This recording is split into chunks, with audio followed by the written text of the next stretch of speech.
Одговарајќи на пратенички прашања, премиерот Никола Груевски констатира дека со Андреј Жерновски неговата партија имаат спротивни политички ставови и сериозни разлики за тоа дали треба да гласа или не дијаспората.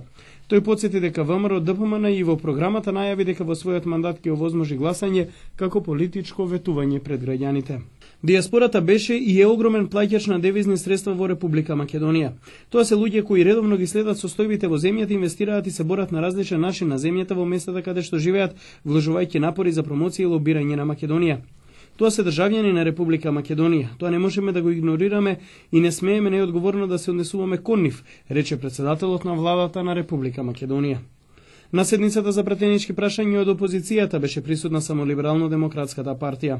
Андреј Жерновски покрај прашањето за гласање за дијаспората ги постави прашањата за распределба на финансиските средства за рекламирање на владините проекти и за деблокирањето на сметките на А1 телевизија. Груевски одговори дека тој не донесува одлука за блокирање или деблокирање на сметки, тоа во случајот е судска одлука. А за парите кои се одвоени за кампањи, премиерот одговори дека сите имале право рамноправно да конкурираат и тука нема ништо спорно. Се е транспарентно и законски за Груевски. Владата има право да ги информира граѓаните за проектите што ги презема и тоа го прави согласно законската регулатива.